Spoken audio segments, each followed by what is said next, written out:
E esse tema que me foi dado é um tema muito precioso, muito precioso.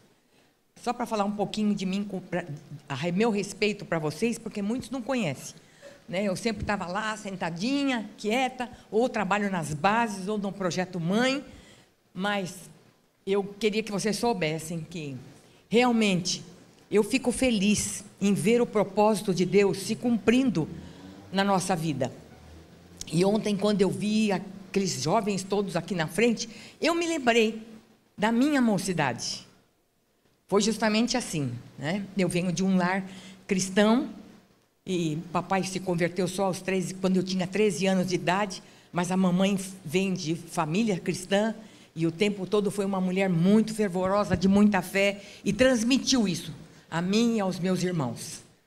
E quando eu tinha 13 anos de idade, eu fui batizada nas águas, batizada no Espírito Santo e tive chamado para o ministério. Eu tinha convicção absoluta de que Deus ia me levar para o ministério. Não sabia como, porque com 13 anos de idade, o que você pode pensar? Eu vou ser missionária entre os índios. Realmente, eles me chamam muita atenção, até hoje. Fico acompanhando os Yanomamis, quero saber o que está acontecendo com eles, né? Porque é uma coisa que tocou o meu coração. Mas não era bem isso, né? Depois decidi realmente a ir para o Exército da Salvação, fazer o trabalho. Eles tinham um trabalho na época muito bonito, que era aquele lar, era um lar que eles tinham para o amparo maternal. E era um hospital em que eles acudiam todas as mulheres que estavam na rua, as mulheres que estavam ali jogadas, que iam ter bebê, eles levavam, davam um enxovalzinho e trabalhavam com aquelas mulheres. Eu queria estar lá, só que não tinha idade suficiente, porque tinha que ter mais de 18 anos. E nesta lida toda, querendo saber qual era o lugar e o que Deus queria fazer da minha vida, aos 16 anos eu conheci meu marido e aos 18 eu casei. E eu não sabia o que viria pela frente, né? Porque a gente não tem a experiência, não sabe, não tem a maturidade. Eu fico pensando hoje, meu Deus do céu, como é que pode um negócio desse? Com 18 anos, né? Vocês têm filho com 18 anos, vocês sabem disso. O que pensa, né? Até uma maravilha a vida. Mas, enfim, o Senhor deu graça e nós começamos o ministério juntos, trabalhando juntos. Muitas dificuldades, muitos problemas, até mesmo por imaturidade. Não dá para exigir muito, né? Mas a boa mão do Senhor esteve conosco em todo o tempo. Então hoje, quando a gente já vai chegando, terceira idade, assim, passa dos 70, né? Mas a gente começa a olhar e ver aquilo que Deus fez em todo o tempo, e como Ele cuidou, nunca faltou nada, mesmo tendo dificuldade financeira, tendo problemas, nada faltava. Era como se eu tivesse, e ouvia Ele falar, nada vai faltar. E nas situações mais difíceis da minha vida, porque foi piorando assim, hoje é mais ou menos, amanhã, mas Ele foi apertando, né? A mais difícil de todas que eu passei há pouco tempo, mas quero dizer para vocês que eu podia sentir a boa mão do Senhor sobre nós, sempre caminhando em triunfo, em vitória, porque é isto que Ele promete para nós na sua palavra. Mesmo diante de lutas, de dificuldades, a boa mão dEle está sobre nós, e tudo está debaixo do controle dEle. Então eu louvo a Deus por isso, louvo a Deus por vocês, por estarem aqui nesta manhã, e da gente poder participar com vocês e compartilhar a palavra que o Senhor tem dado no nosso coração. O texto que eu quero falar com vocês hoje, vou olhar bem o relógio para não ter confusão, né, gente? Caminhando juntos em um só coração. Um só. Isso é em todos os aspectos. Não é só com os irmãos, né? Não é só na família de Deus, mas é com o cônjuge, é com os filhos, é com os netos, é com as pessoas de fora. Enfim, em tudo aquilo que envolve a nossa vida, é caminhar juntos, porque juntos nós somos mais fortes. O texto de Amós 3,3 diz assim: andarão dois juntos se não estiverem de acordo? E a gente sabe que não, né? Não vai ninguém ter possibilidade de andar junto se não tiver acordo. Um fala assim, outro fala não. Um gosta do vermelho, outro gosta do amarelo. E assim vai. Então, é difícil, que nós temos as nossas diferenças, não tenha dúvida. Deus fez assim porque imagine todo mundo igual. Imagine você ter casado com um cônjuge igual a você. Imagine, né? Que chatice, que mesmice todo dia. Então, tem que ter o diferente para nos completar. E eu, principalmente, a gente veio de uma denominação, e eu sei o quanto é difícil, como esposa de pastor, e eu estou falando aqui a várias esposas de pastores, muitas vezes a gente caminhar sozinha, né? Que eu tive que caminhar, foi assim que eu aprendi. Lá não tinha um ombro para chorar, não tinha alguém para dizer, esse é o caminho, né? Depois, lá na frente, que nós fomos ter um casal de missionários americanos que puderam nos ajudar e que foi uma bênção na nossa vida. Mas foi um caminhar, no início, complicado, difícil, sem experiência, sem nada. E tínhamos que caminhar de acordo com aquilo que Deus queria da nossa vida. Fomos aprendendo assim. E eu me lembro que, como eu sentia falta de amizade. Eu tive uma amiga, que hoje, aliás, o filho dela está aqui. Rogério, fica em pé, Rogério. Rogério é filho da minha amiga Leila Misel, lá de Porto Alegre. Vamos receber o Rogério.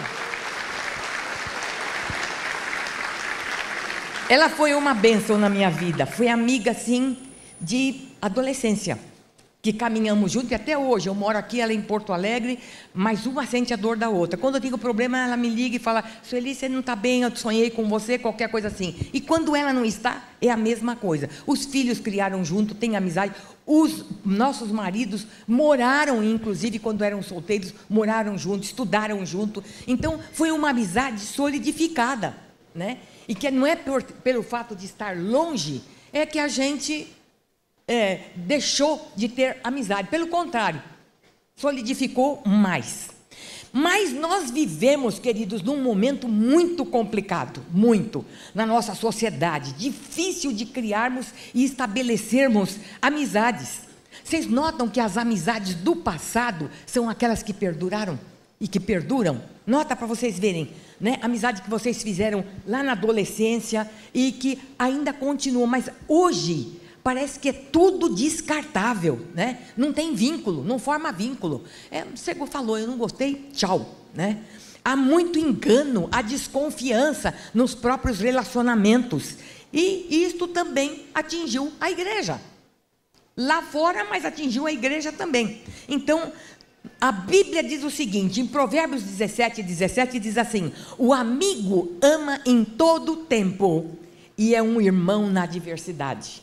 Como é bom, na hora da adversidade, da luta, da dificuldade, você ter com quem contar.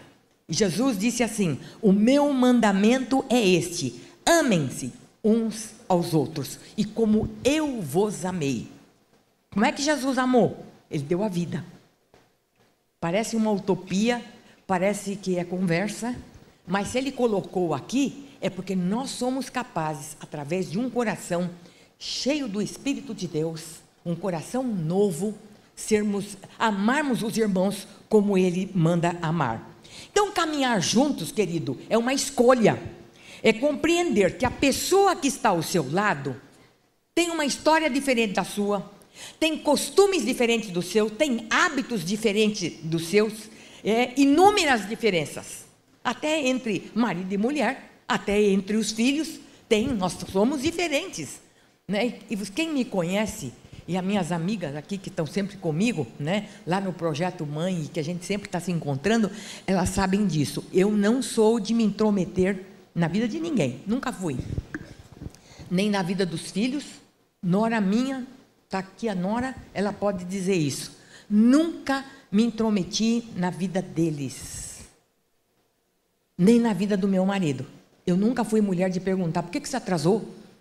Por que você fez isso? Ou ficar com qualquer tipo de desconfiança. Nunca. Porque ou a gente confia ou desconfia. Mas sabe de uma coisa, queridos? Sempre que eles precisaram, eles puderam contar comigo. Estava eu lá. Porque quem precisa, procura. E eu estava lá junto deles para poder ajudar. Quer filhos, marido, nora, genro, quem fosse.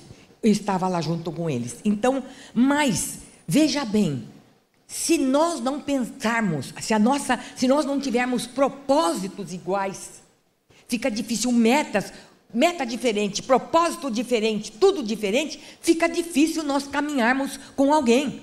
E eu fico encantada de ver, lá no meu apartamento tem uma determinada hora, tanto de manhã como à tarde, aquelas maritacas, que elas saem de um muro para ir para o outro, elas saem cantando e saem numa revoada, que às vezes eu moro no 23º andar, às vezes precisa baixar a cabeça, que eu falo, nossa, elas vão bater na minha cabeça, mas sai todo mundo, todas elas juntas, e eu fiquei pensando esse dia, por quê?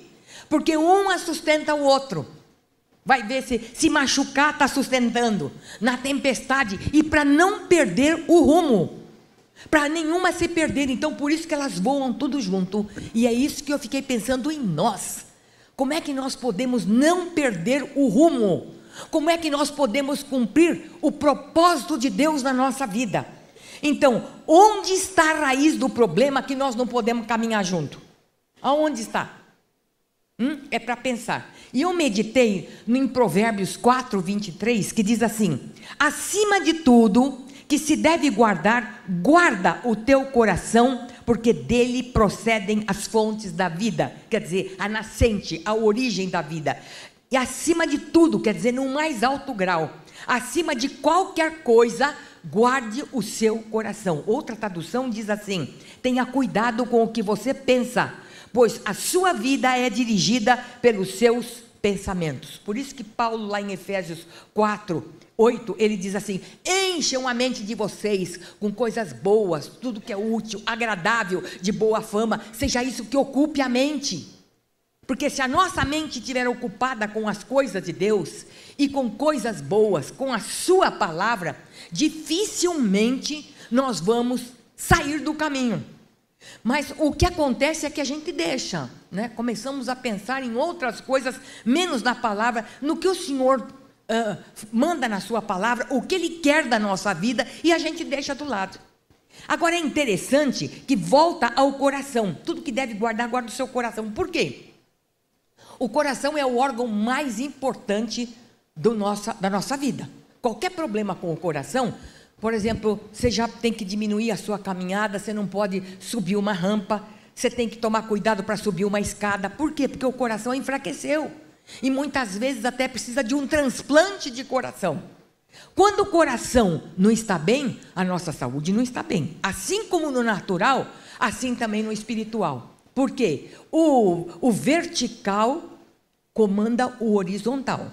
Se eu não estou bem com o Pai, meu coração não está batendo em sintonia com Ele, provavelmente o meu coração não está batendo em sintonia com o meu irmão. Por isso que Ezequiel 36:27 diz o seguinte: dar-vos-ei um novo coração. Por que ele falou isso? Porque ele sabia que o nosso coração precisava ser mudado, precisava ser transplantado, e porei dentro em vós um espírito novo, e tirarei o coração de pedra, e vos darei um coração de carne, e porei dentro em vós o meu espírito, e fareis que andeis nos meus estatutos, guardeis os meus juízos e os observeis. Tem um salmo que eu gosto demais, e toda noite eu medito nesse Salmo 139, no versículo 23 e 24, que diz assim: sonda-me, ó Deus, e vê, conhece o meu coração, prova-me e conhece os meus pensamentos, e vê se há em mim algum caminho mau, e guia-me pelo caminho eterno. Toda noite, porque o coração é enganoso, né? Quem o conhecerá? Então a gente pensa, não, está tudo bem, mas muitas vezes no porão do nosso coração, nós temos reservas, nós estamos guardando coisas que não é para guardar. Eu tive uma experiência muito interessante, há pouco tempo atrás, e sobre alguém que tinha me entristecido muito, prejudicado muito. E eu confesso para vocês, porque a gente não dá para esconder, de Deus a gente não esconde, e de ninguém. E sempre, às vezes, quando meu marido pergunta, eu digo para ele, eu não estou bem por isso, porque não tenho o que esconder. Quanto mais a gente esconde, mais a gente vai criando muros, vai se protegendo, e o problema vai aumentando. Então, numa das noites, eu perguntei ao Senhor, eu falei esse versículo, sonda, meu Deus. Ah, pai, acho que meu coração está limpo. Ele falou, não está. Por que, Senhor? Por que você não fala o nome daquela pessoa mais? Aí eu parei. Disse, Senhor, eu não falo mais porque eu estou irada. Estou triste. Porque eu não ajo assim com as pessoas. E eu jamais esperaria que essa pessoa fosse agir dessa maneira comigo. Ficou naquilo. Daqui a pouco, falou, por que você não coloca no seu caderno de oração o nome dela? Eu vou falar para vocês que quando a gente está com... Você quer saber se você está com um problema com alguém? Botar um nome no caderninho de oração e orar pela pessoa. É verdade ou não? É difícil. Porque fala, Senhor amado, eu vou ter que orar por essa pessoa. Mas eu pus ali o nome. Porque o que o Senhor quer não é sacrifício, é obediência. Então eu pus ali o nome. Agora você vai começar a orar. Todos os dias eu tenho que orar. E quando eu esqueço, o Senhor me lembra. O Senhor me lembra. Até que a coisa foi amenizando. E quando eu notei que aquela raiva, aquele mal-estar que me dava cada vez de lembrar da pessoa, aquilo foi passando. Sabe, queridos, por isso que a Bíblia diz que o que a gente deve guardar é o nosso coração. Porque é dele que procedem as saídas da vida. Então, quando nós não estamos bem com o Pai, nós não estamos bem com os nossos irmãos.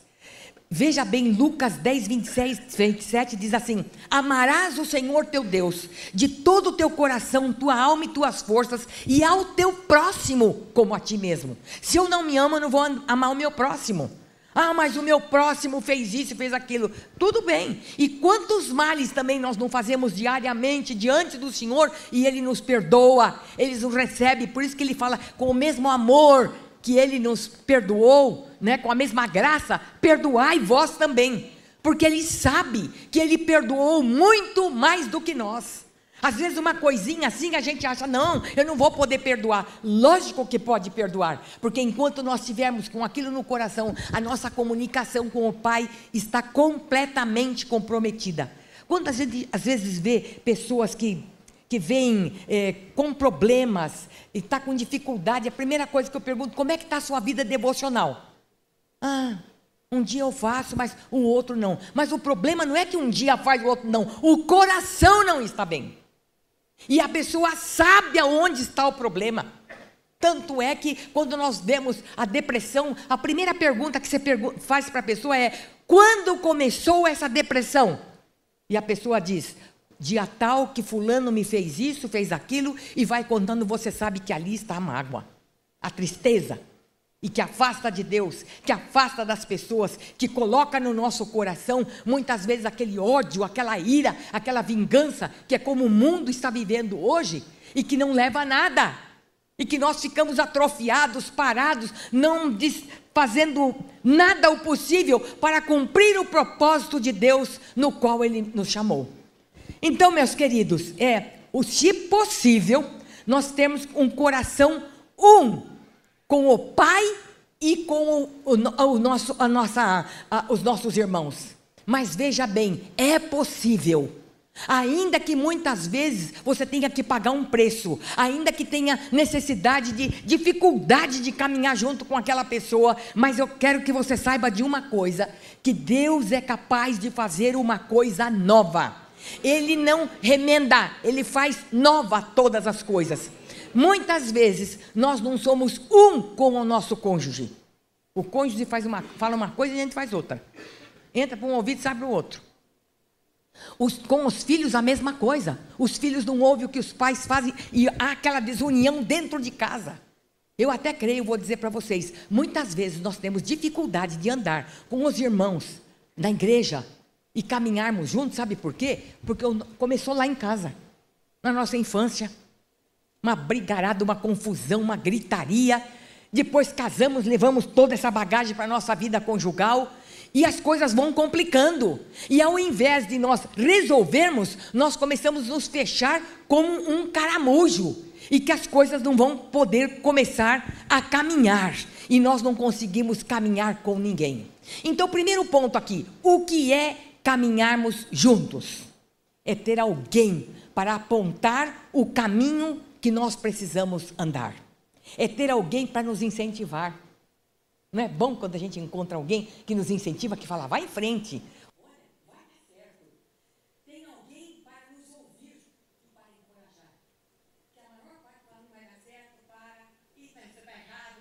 É sempre assim, né? Um pessimismo só. Não, ouvir para encorajar. Ter ombro para chorar quando o dia difícil chegar.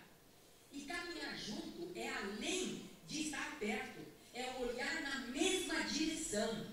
É aprender a sorrir, aprender a chorar e aprender a decidir as coisas juntos. E como é bom quando nós temos um irmão ou uma irmã que diz, ó,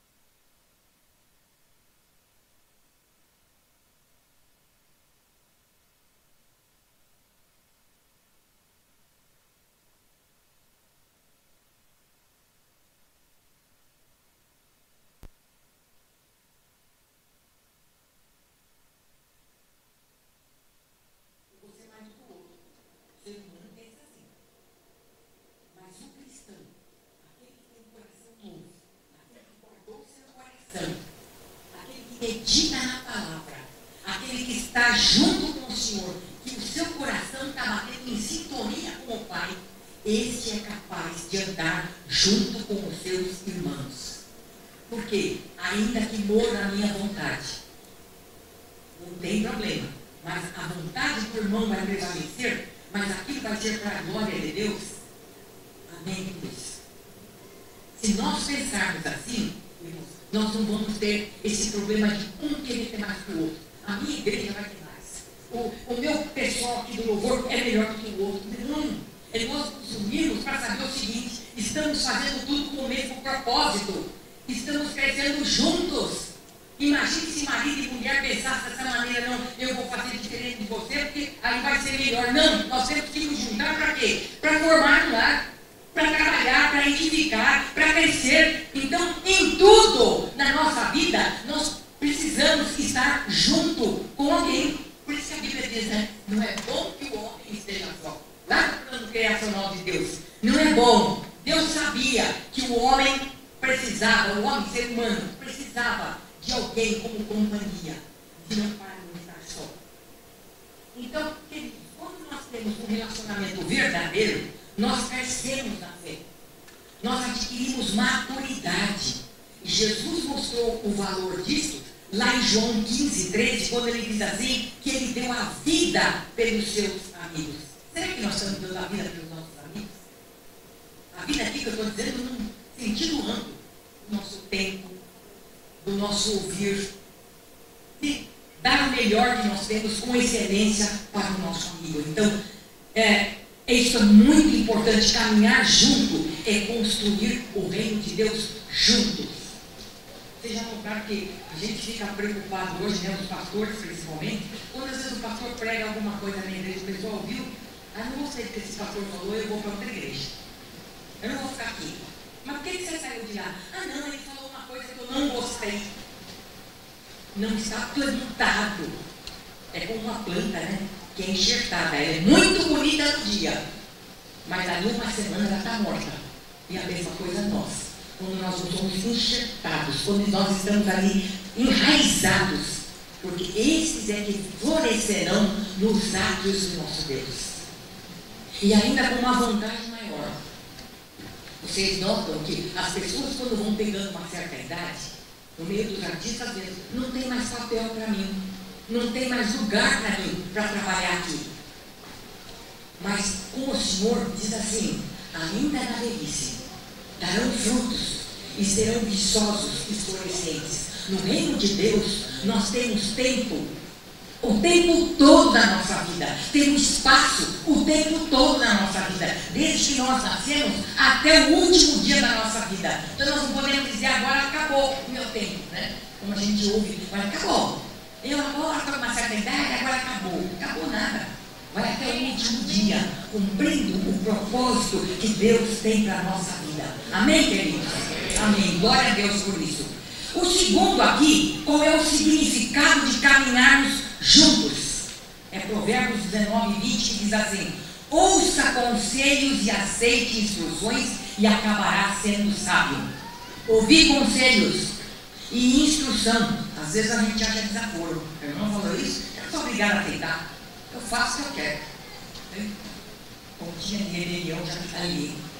Então, quando isso entra no coração dos irmãos, há o quê? A divisão, a discórdia, a rebelião, má comunicação, e nós podemos ver ferir até mesmo quem mais nós amamos.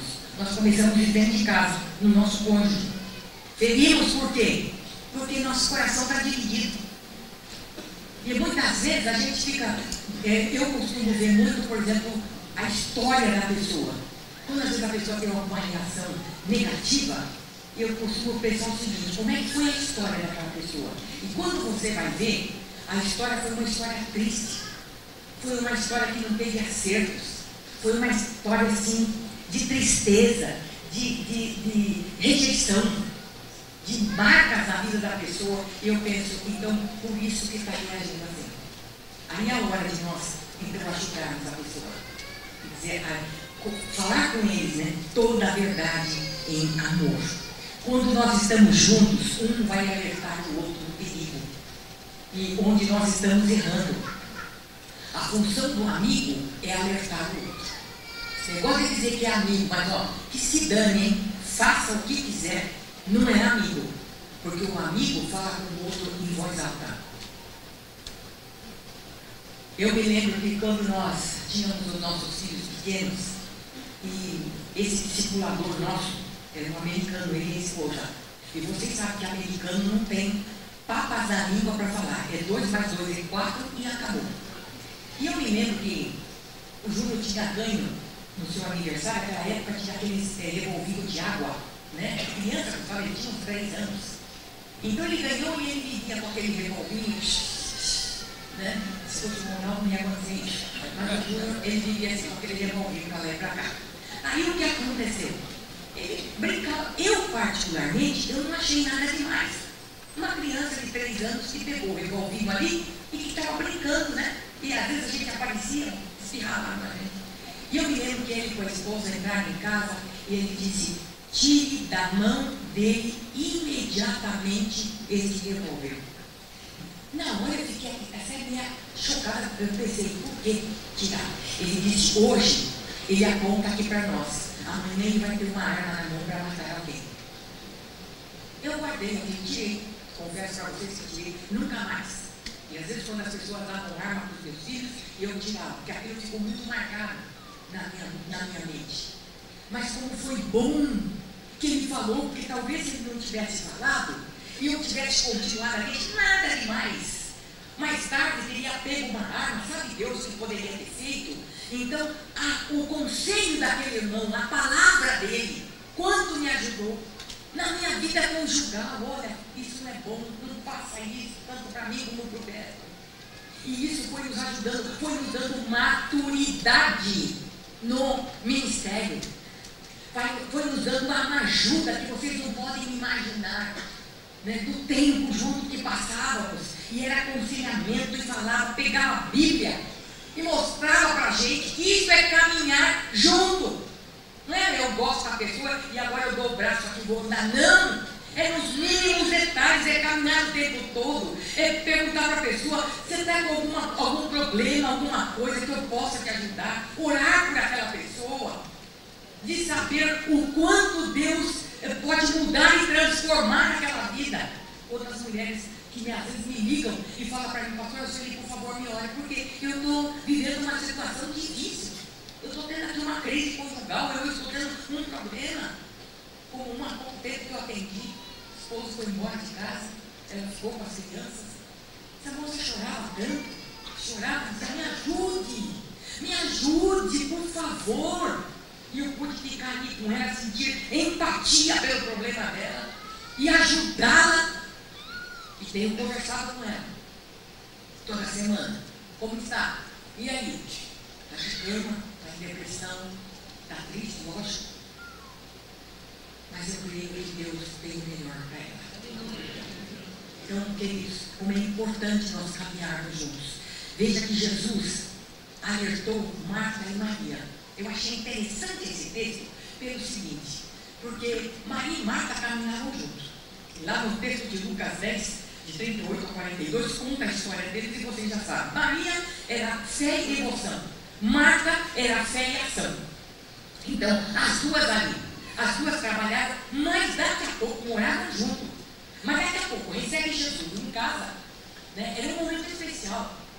Então, uma que era dada a devoção, foi imediatamente, falou, fica a serviço, fica com isso aí, e eu vou aqui ouvir o que é que Jesus tem para mim. Mas a outra ficou preocupada com o serviço. E o almoço? E a roupa para lavar? E eu quero arrumar uma boa cama? E essa casa tem que estar limpa? Como é que eu vou fazer? E aquilo foi dando uma aflição que ela foi ficando irritada, que eu acredito que quando ela passava na sala e via a Maria sentada ali, ela fazia assim, ó. Porque você não está sentindo a minha carga e meu problema aqui? Eu trabalhando feito doido e você aí sentada. Quando ela primeiro não se contentou, foi lá para Jesus e disse, escuta, mestre, dá uma olhada. Olha a situação aqui. Ela sentada, que já não era uma coisa normal, uma mulher naquela época sentada aos pés de um homem, ali com um grupo de homens, e ouvindo. Aí Jesus falou para ela assim, com todo aquele amor, porque quando a gente vê a figura de Jesus, é uma coisa linda. Só o olhar dele. E às vezes nas nossas orações a gente pensa assim, né? Senhor, só o teu olhar me basta. Teu olhar de amor, de compaixão. E Jesus agora olha para Marta e diz, Marta, você está tão aflita com tantas coisas, Marta. Mas uma coisa só é necessária. Porque esta ficará para sempre. Esta ninguém vai tomar. Porque as coisas que Marta estava fazendo era temporária. Mas o que Maria estava fazendo era eterna. Então aquilo tinha um valor, era como ele dizendo para ela, vocês não precisam criar problema por isso, nem confusão entre vocês, porque é questão de um tempo diferente. De um tempo que daqui a pouco eu vou embora daqui e ela está querendo ouvir como eu queria que você também tivesse ouvido, porque o serviço vai ficar aí. Eu vou embora e você vai tornar a fazer as mesmas coisas. Mas esse tempo comigo é um tempo que não pode perder, é imperdível. É um tempo que você tem que estar comigo. E quando eu li essa passagem, chamou tanto a minha atenção e falou comigo, às vezes você corre, eu corro mesmo, daqui para lá, de lá para cá, não descuido, eu tenho toda a manhã orar ali, mas às vezes o Pai tem coisas específicas para falar comigo e que eu preciso parar e ouvir aquilo que está no coração dele. Se nós não paramos para ouvi-lo, nós podemos caminhar erradamente, porque é uma linha muito tênue, muito. Por qualquer coisa pode nos distrair, fazer como Marta, nos envolvermos com tantas coisas, mas não podemos esquecer do principal, que é a adoração, a busca, o fervor, o querer saber mais da palavra. Então Jesus alertou e mostrou o caminho para Marta. E não era aquela situação que ia colocar problema entre as duas. Terceiro ponto. Qual é o benefício de caminharmos juntos? Será que tem benefício? Né? Caminhar junto, não caminhar. Não. E é interessante que mulher gosta, a mulher agrega, ela anda junto. Esses dias o pastor estava comentando comigo que, veja bem, parece que o ministério que mais se desenvolve, mais cresce na igreja, é o de mulheres intercessoras. Nós começamos com 3 bases, 4 bases, hoje estamos com 12 bases. E pretendo ter mais bases. Quanto mais, melhor. O povo precisa orar, buscar a Deus. E as mulheres precisam de mulher que não está buscando a Deus e não está orando, está fofocando da vida deles, da vida daquele. Quem não tem trabalho, dá trabalho. Certo, queridos? Então nós precisamos ser cheios do Espírito. E os homens também, viu?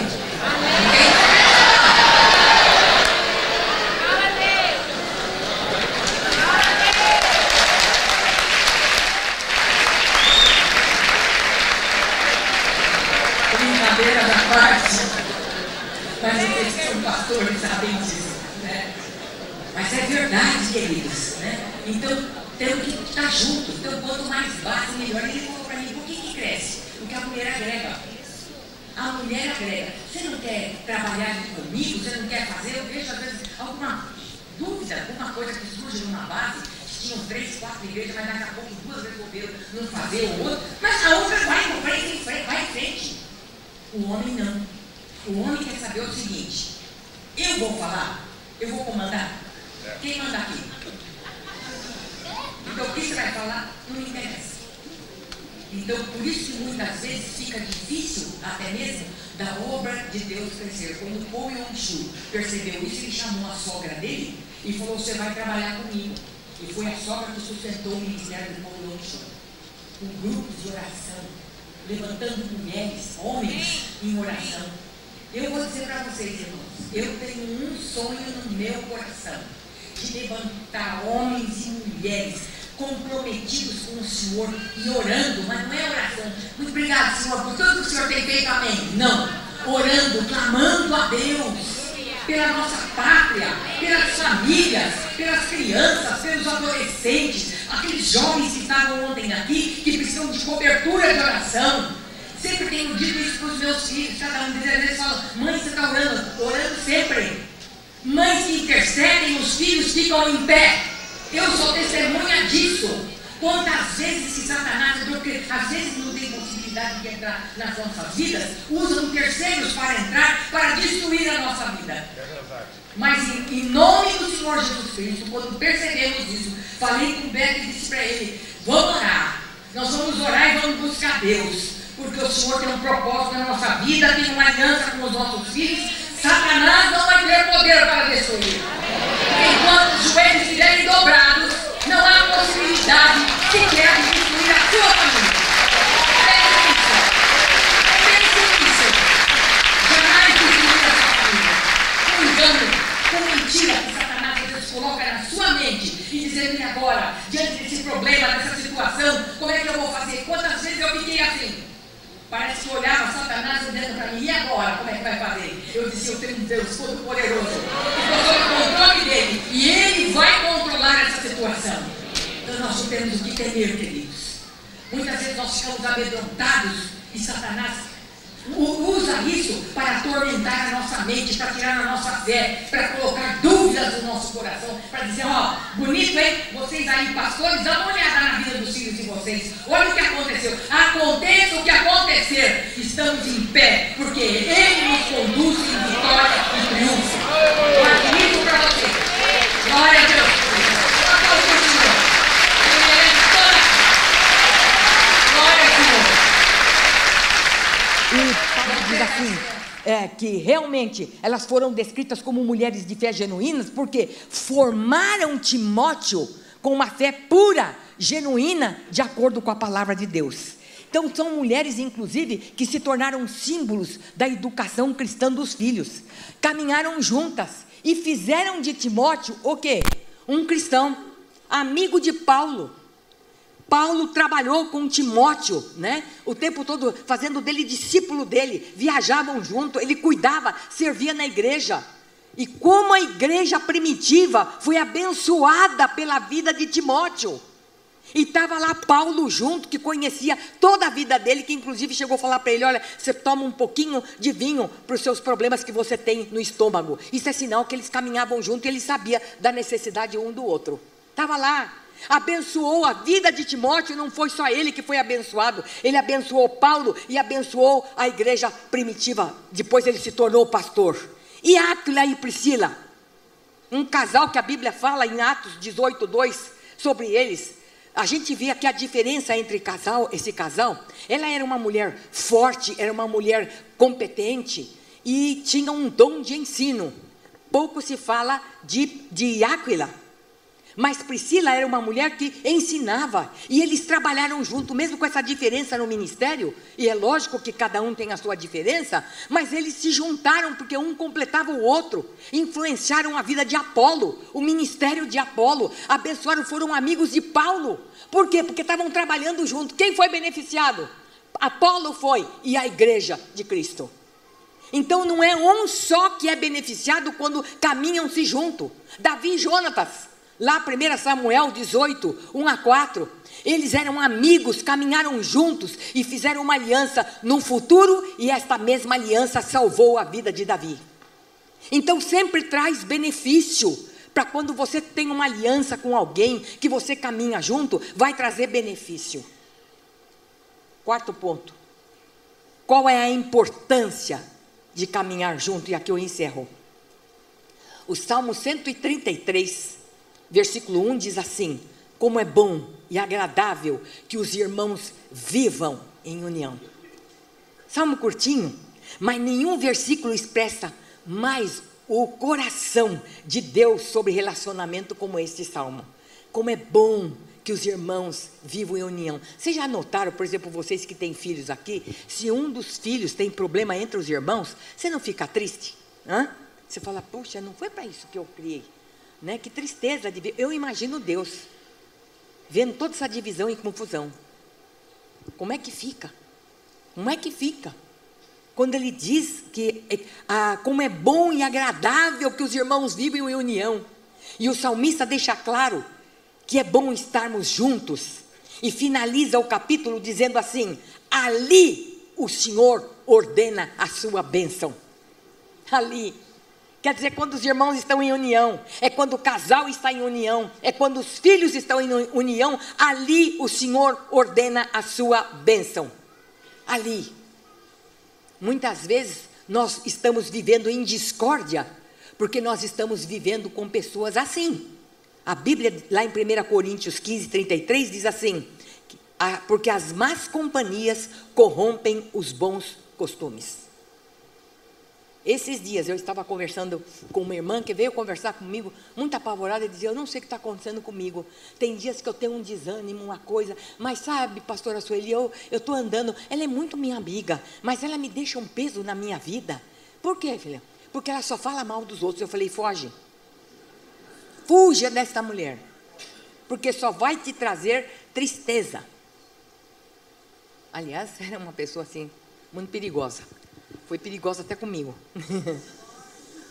Então, quero dizer para vocês que andar com esse tipo de gente atrofia a sua vida. Anda com gente que é melhor que você. Anda com gente que vai te ajudar muito mais. E aqui, filhos, a igreja nos possibilita conhecer pessoas que temos oportunidade de criar vínculos saudáveis. Esse é o propósito de Deus, de não andarmos sozinhos. Conclusão. Caminhar junto gera crescimento para o ministério onde servimos. Amadurecemos espiritualmente. Traz maturidade. Deus nos fez únicos e cheios de particularidades, com dons e talentos, um diferente do outro. Mas nos completamos para nos sentirmos não superiores, mas um igual ao outro. No caminhar juntos, Deus ordena a sua bênção. Gera alegria, crescimento, amor, comunhão, e gera uma igreja-família, vivendo o amor de Cristo, alcançando o próximo e formando discípulos. Deus abençoe vocês.